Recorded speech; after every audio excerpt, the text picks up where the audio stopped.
Fellowship of the Emerald Coast. We are a covenantal community founded on loving kindness and a common devotion to our free faith. And we are so glad to see you, every one of you here this morning.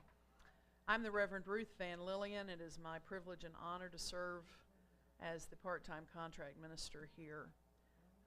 And so today is my Sunday in town. I'm so glad to be here. If you are visiting with us for the first time, we recommend that you take time later to check out our website and our Facebook page. They are always under construction, but there's a lot of good information there. And feel free to grab anybody in the congregation today with a name tag on and ask questions. If they don't know the answers, they'll probably find somebody who does. And of course, I will be available as well. You are welcome here in this space. We are hoping this morning to teach minds, to touch hearts, to challenge spirits, and to comfort souls. And we hope that you find rest and renewal in our service today.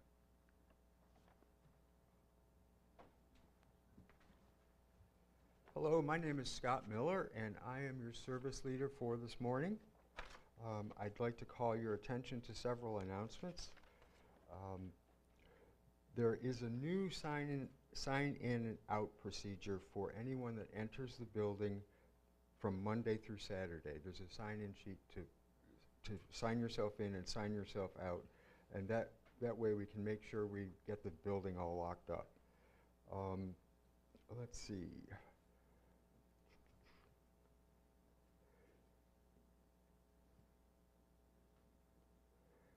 There's a building closers. We need people on Sundays to close the building up after we have been here for our service. If you are interested in doing that from time to time, email Janet Chapman, but you have to, her email address in the bulletin is wrong. It should be Janet D. Chapman, or janetd90@hotmail.com. Janet? Oh, there you are. Okay, great. If you're interested in helping out in that way, just check with Janet.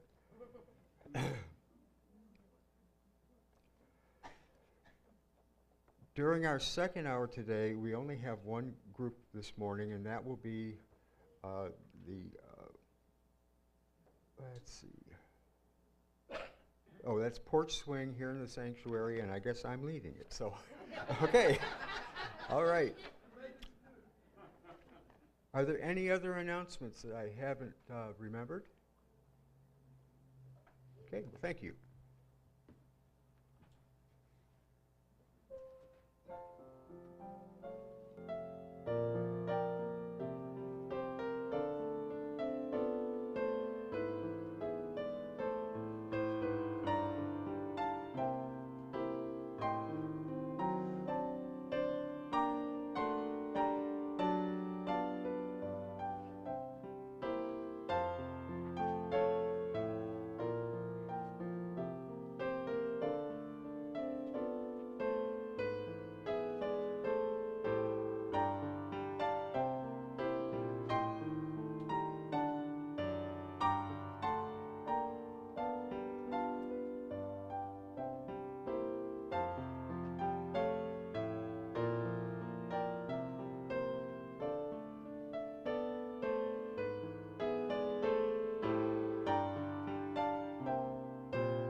Helena, did you want to come up and help light the chalice?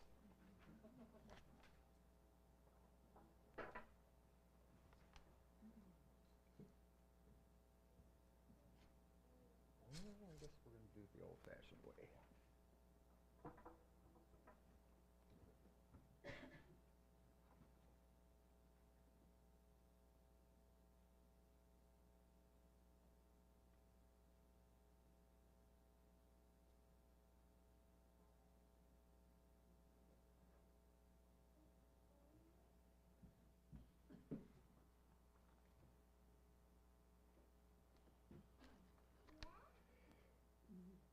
In a world filled with the darkness of ignorance, let us bring the light of reason.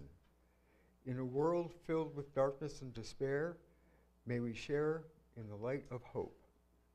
In a world filled with darkness and hate, let us shine love, the whole light of love.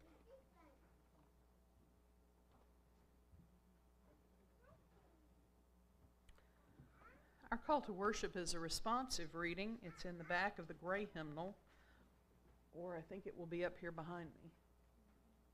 Yes.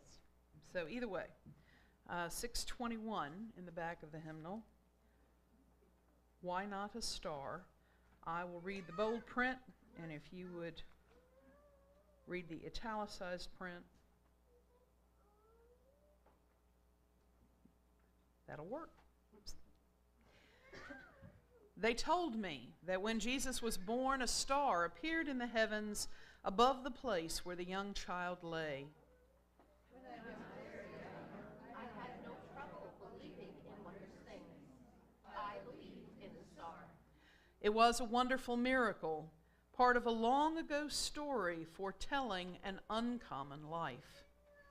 They told me a supernova appeared in the heavens in its dying burst of fire. When I was older and believed in science and reason, I believed the story of the star explained. But I found I was unwilling to give up the star, fitting symbol for the birth of one whose uncommon life has been long remembered. The star explained became the star understood for Jesus, for Buddha, for Zarathustra. Why not a star? Some bright star shines somewhere in the heavens each time a child is born. Who knows what it may foretell in this season where light and dark. Uh-oh. Who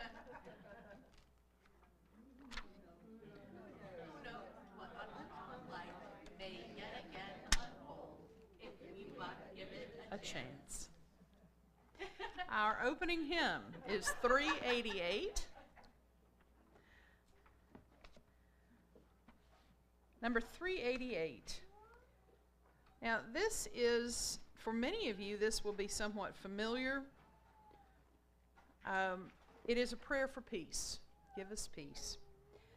And you'll notice if you look at the music that there's a 1, a 2, and a 3 in a circle. And it basically divides the song into 3 parts. So part 1 is going to be Cecile's side of the room. And part 2 is going to be this middle section, led by the lovely Erica here. And part 3 is that side, led by the choir. So I'm going to lead over here. So this is what we're going to do. It's not exactly a round. So here's what we're going to do. We're going to first, all of us sing through the whole thing together so we're all refreshed in our memory. And then we're going to start over here with part 1. We're going to sing all of part 1. And then part 2 is going to start here, and part 1 is going to sing their part over again. And then we're going to add part 3. Part 1 is going to keep singing part 1, part 2 will keep singing part 2, and we're going to add in part 3. So basically, if you'll just follow your leader, this is part 1, this is part 2, this is part 3. And nothing is going to be perfect, but hopefully it will all be beautiful and joyful, which is the point. And as you are able, I invite you to stand. So all together first.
wonderful. Please be seated. Pat yourselves on the back. Give us peace. Thank you. Reverend Charlotte always wants us to know what is going on. Would the children come forward, please?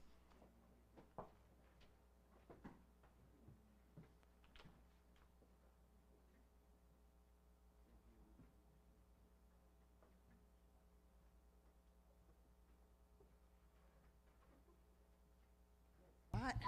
Maybe I should do.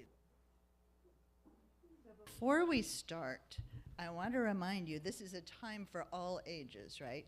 We have a lot of different ages in this room, and they all have different beliefs about pretty much everything, including Santa Claus. Now, I love Santa Claus, so I want you to just go with me on this, okay? Now, this is a very busy time of year for everybody, but especially for grown-ups. You know, it seems really fun, but we have to do all the decorating, all the shopping, all the wrapping, put up those lights, bake those cookies. It can be really stressful. And not just for us, it can be really stressful for Santa Claus. So that's what this is about. It's not easy being Santa Claus. He is kind of stressed right now. Santa Claus was grumpy. He had far too many Christmas letters to read. All of his reindeer wanted to be the lead reindeer. And one of his elves was wearing his slippers. But worst of all, Mrs. Claus wanted him to eat more vegetables and fewer cookies. What a drag. Santa was tired of being Santa Claus, so he sent everyone on vacation. If you look at the picture, I kind of think they're going to the beach. I see beach balls and a big umbrella. I want to try something new this year, he said. I love picking out gifts. I could work in a department store. But on his first day of work, guess what? They wanted him to dress up and be Santa Claus. Santa did not want to be Santa Claus again. So he thought about how much he loved cookies and fruitcake, pecan pie and apple cobbler, brownies and donuts. I could be a baker. I think that would be a really fun job. But by the end of the day, Santa had a bellyache. Santa did not want to be a baker. I'm afraid he ate more than he cooked. Santa loved toys as much as he loved cookies. I could work in a toy store. That sounds really fun. But when Santa gave away all the toys, his boss was not happy. Santa could not work in a toy store. He thought, I love delivering packages. I'm kind of glad he's not my mail carrier, though. I don't think anybody's going to get their stuff. But when a little girl gave him a letter addressed to Santa Claus, he did not know what to do. Santa thought very hard. Then he asked, does Santa make you happy? The little girl's face lit up. Yes, she said, he makes me very happy. Santa fills my stocking with treats. He puts presents under our tree. But most of all, he puts love in my heart. Thank you, said Santa. That is just what I needed to hear. Santa called everyone back to the North Pole just in time for Christmas. They all got right to work. See, they brought their umbrella back with them. Santa was answering his mail. The reindeer were polishing the sleigh, and the elves were making toys. But best of all, Mrs. Claus was back to baking cookies. On Christmas Eve, Santa delivered those presents to children all over the world. But his favorite chimney to slide down belonged to the little girl with love in her heart. It's not easy being Santa Claus, he said, but there's no one else I'd rather be. So this week, if you see some grown-ups around you acting kind of grumpy, maybe they're a little stressed, especially your teachers, might be yelling a little more than usual, think about the little girl, and maybe you just need to give them a little extra love this week to help them remember how that hard work is worth it in the end. Thanks for listening.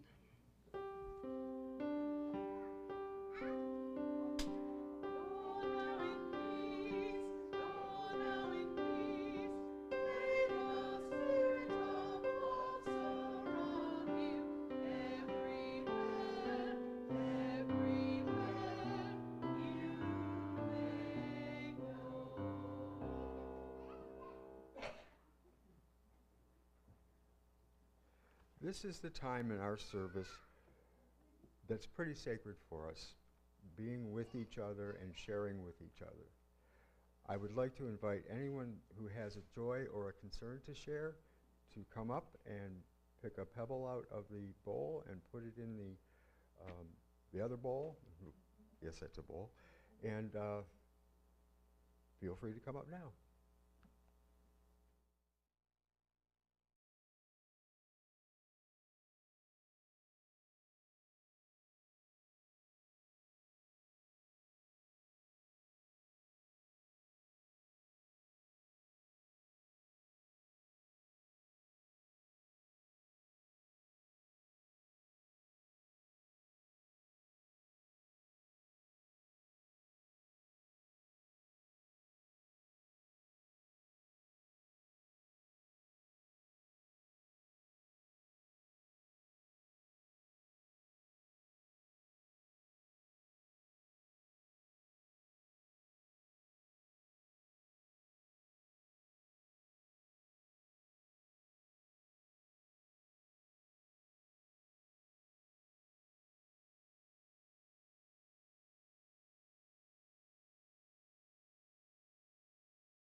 I do feel obligated to say, without judgment or criticism, but just as a reminder that to preserve our nonprofit status, it is important to remember that we do not promote any particular political party in our church. And everyone has powerful opinions, and we respect them. We just can't promote any particular party. So, let's take a few moments in the midst of the holiday stress and chaos to be silent together, to breathe together. And I will close us with a Christmas poem by the Reverend Dan Schatz.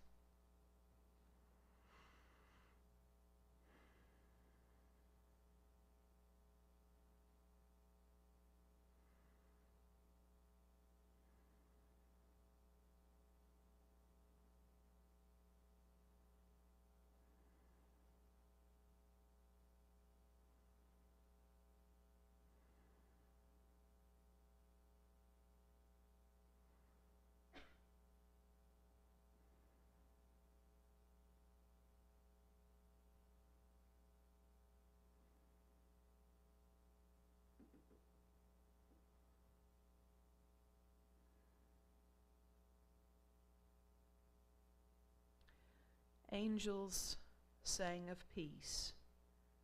We heard them out above the fields, first whispers, then a rising throng singing, shouting, thrilling. A promise, a prayer, a plea. Peace. On earth, peace. So we followed a star to an infant child all wrapped in stable rags, shared the news the angels had brought us, and went upon our way. But in my heart, though years have gone, choirs never stilled. Angels sang of peace, a promise, a prayer, a plea. On earth, peace.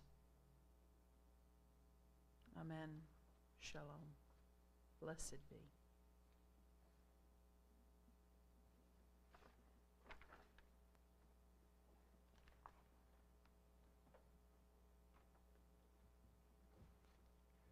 Now is the time when we collect the offering. We are pleased to be able to share any offerings that are not designated as pledges with various agencies throughout the year. This month we are honoring or giving the half of that money to the Unitarian Universalist Service Committee.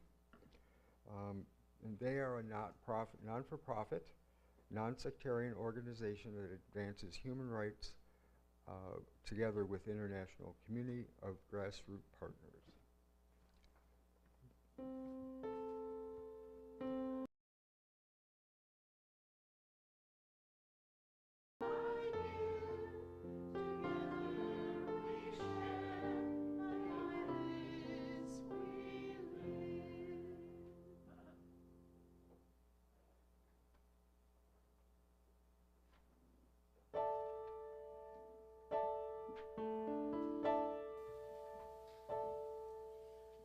Saw three ships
that glorious song of old. I used to sleep well when I was young, and single, and child-free. Night and wake refreshed and energized and ready to greet the day. When I married at age 31, I discovered that sharing the night hours with another person can mean lots of sleep interruptions, and I don't mean the fun kind. Then Bill and I put our resources together, and to our amazement, we managed to produce 2 beautiful children. And I came to understand that an uninterrupted full night's sleep was a thing of the past. Have you ever noticed how things look so much worse in the middle of the night? Somewhere around 3:30 is my vulnerable time for insomnia. I'll get up to make that necessary trip, and somewhere during the brief return to the bed, a thought will come to mind, something I'm already worried about, and it won't go away. It starts running around in my head, and something about the darkness and the various chemicals released during sleep and the adrenaline that's coming through with the anxiety makes this worry just look terrifying. I worry about my older child, Liam, living on his own now. Is he keeping up with his responsibilities? Is he managing his particular challenges? Is he eating well? Is he eating enough? Is he eating too much? My younger son Angus has seizures some nights, and I'll strain to listen from across the hall. Is he breathing properly? I can't hear him breathing. Did he stop breathing? Oh, there he goes. Now he's snoring. Is he snoring too loud? And there are other worries. Did I pay the bills on time? What about my screeching dryer? The light on the car dash, the cat's annual shots, doctor's appointments, tax deadlines, and on it goes. So I am well acquainted with worries, both genuine and exaggerated, that come after midnight. As I thought about the hymns for this service, the phrase, "It came upon the midnight clear," tickled my brain, and I thought, I wonder what that's like. I realized the hymn is making a poetic reference to the wide, starry night of the northern hemisphere, December, when the air is crisp and cold, and the stars seem so close and bright, you feel you could reach out and nudge one with the tip of your finger. It's the kind of night astronomers dream of for dragging telescopes out onto hillsides to gaze at the heavens. But the phrase struck me differently. The midnight clear.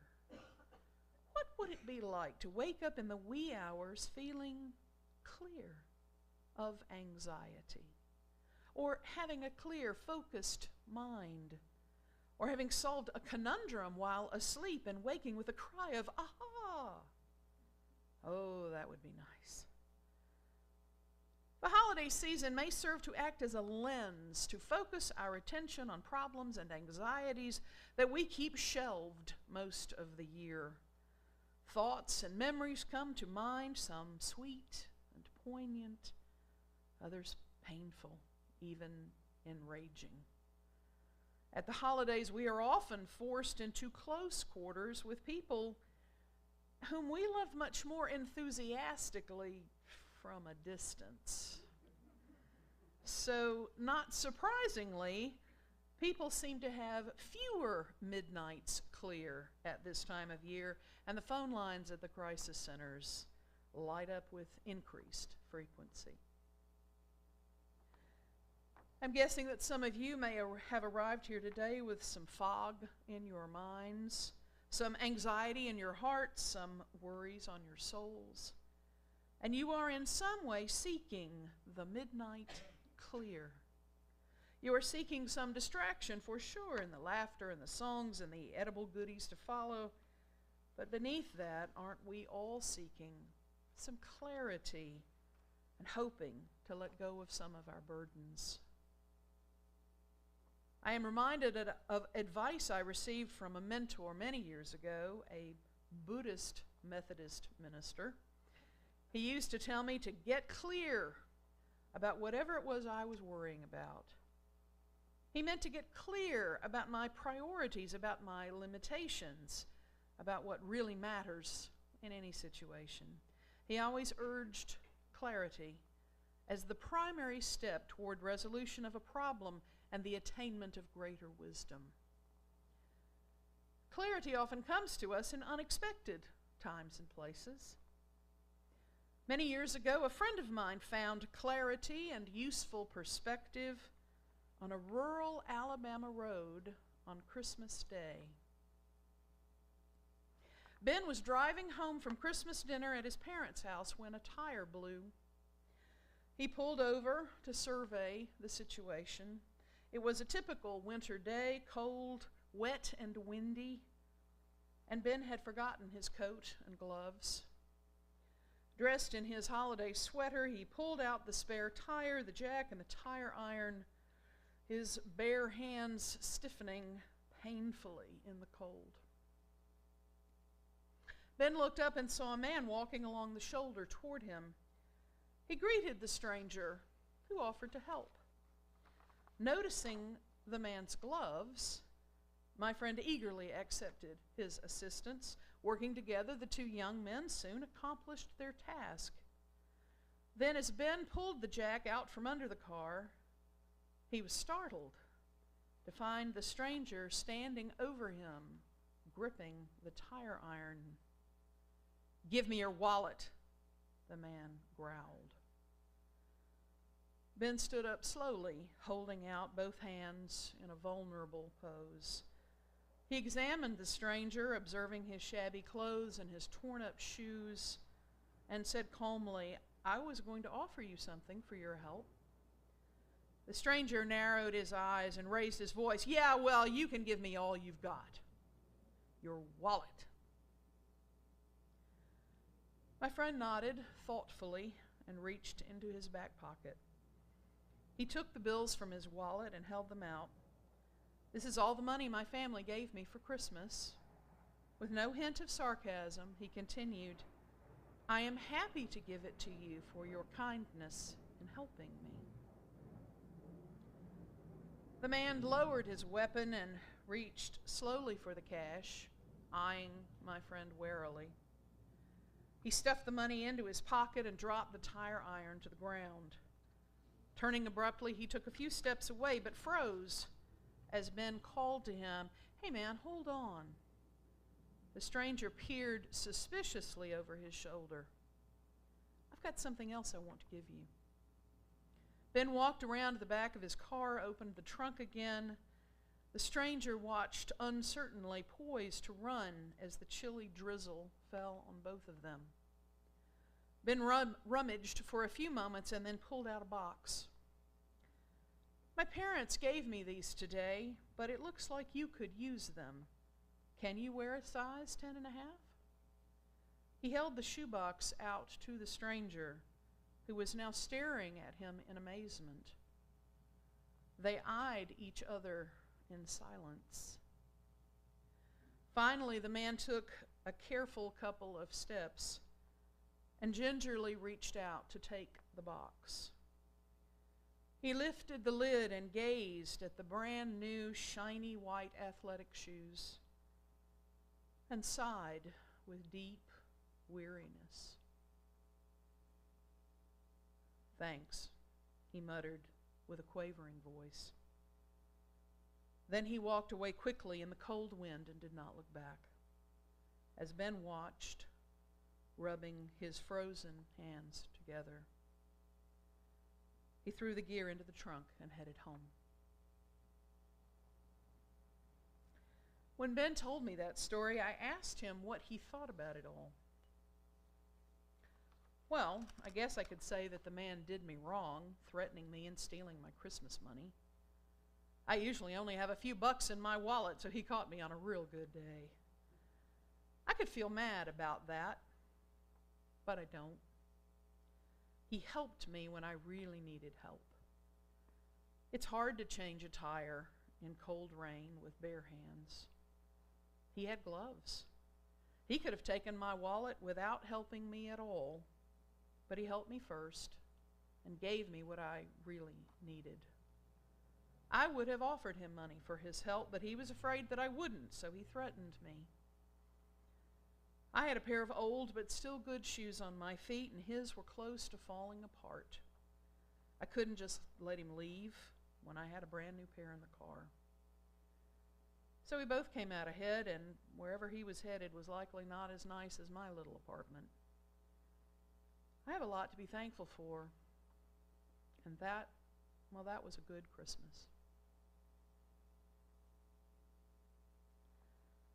Ben found his midnight clear on that cold, wet roadside. Clarity and perspective can make an enormous difference. I imagine most of you, like myself, watch the news of the war between Israel and Hamas with huge, painful emotions, horror, rage, overwhelming grief, a paralyzing sense of helplessness. For the vast majority of us who are neither Jewish nor Palestinian, it's hard to figure out how to ally ourselves. None of us support the torture and rape and murder of human beings. None of us support the shelling of civilian homes and hospitals. None of us are in favor of children suffering in pain or starving to death. Those truths are clear enough. Whether these things happen in Gaza and the West Bank, or in Israel, in Ukraine or Sudan, in China or Myanmar, in Venezuela or Ecuador, we are clearly against such atrocities. The supporting of governments, of movements, of organizations is much more complex and challenging. Those who suffer the most in a war are always the vulnerable, the very young, the very old, the sick, the weak, the disabled. War is a terrible thing, filled with violent atrocities, enormous losses, irreparable damage. I am against war on principle. I am also against injustice, cruelty, and violence. And sometimes war seems to be the least horrible option to stop terrorist tactics. Part of the myth of Jesus' birth, which is often left out in the romantic retelling of what happened, is what happened after the shepherds returned to their sheep and the wise men headed home. Cruel King Herod, filled with fear that baby Jesus presented a real threat to his rule, ordered his soldiers to slaughter all the little boys in the region around Bethlehem from infant to 2 years. So Jesus' parents escaped with their son to Egypt until after Herod died. We need to get clear that the holidays are not all times of happy endings, song and story notwithstanding. The birth narratives of Rabbi Jesus are not sweet, cuddly bedtime stories. There is pain, violence, and loss, just like we experience sometimes. Our lives are hardly ever neatly tied up with a big red bow at Christmas. We are just as likely to face the new year terribly and tightly entangled in the tinsel. Did you know that the carol, "It Came Upon the Midnight Clear," was a poem written in 1849 by a Unitarian minister while he was recovering from mental illness? The Reverend Edmund Sears, pastor of the Unitarian Church in Wayland, Massachusetts, wrote it during a period of severe depression over the news of revolution in Europe and the recently ended Mexican-American War. Portraying the world as dark, full of sin and strife, and greatly in need of the angel's message of peace at Christmas. The often omitted third verse declares, "And man at war with man hears not the love song which they bring. Oh, hush the noise, ye men of strife, and hear the angels sing." So here we are in 2023, and the noise of war and strife echoes in our ears, disturbs our sleep, and exacerbates our anxieties about our own problems, both small and large. Humans are still in search of the midnight clear. There are no simple or easy fixes for the troubles of the world, yet we cannot ignore them or pretend they are not happening. We can gather together, hold each other up, and hold all of those things at bay. We can strengthen ourselves and find comfort in community. We can cultivate joy and strive for justice and true peace, which is far more than the absence of violence.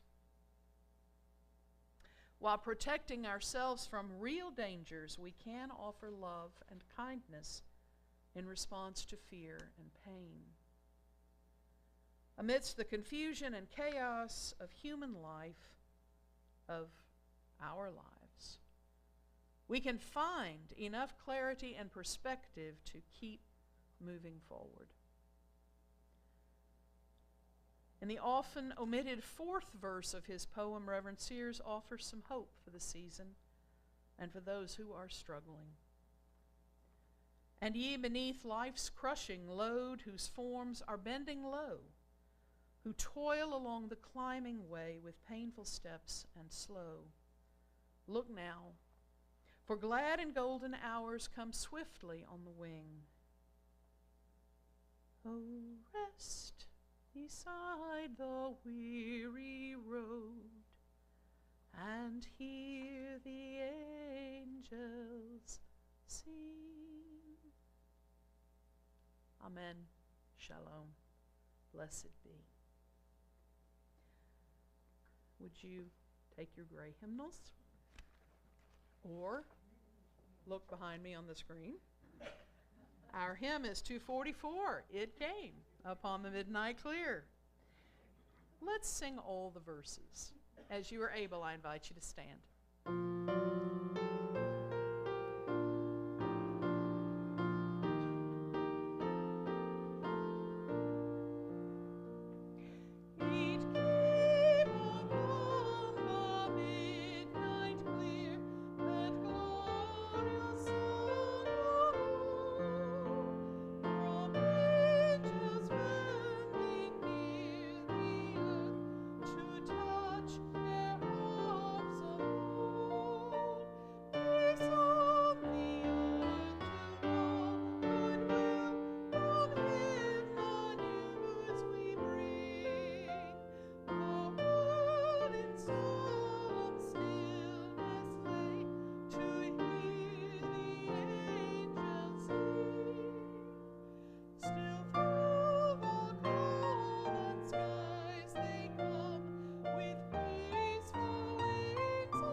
Now the work of Christmas begins. When the song of the angels is stilled, when the star in the sky is gone, when the kings and princes are home, when the shepherds are back in their flocks, the work of Christmas begins. To find the lost, to heal the broken, to feed the hungry, to release the prisoner, to rebuild the nations, to bring peace among the people, to make music in the heart.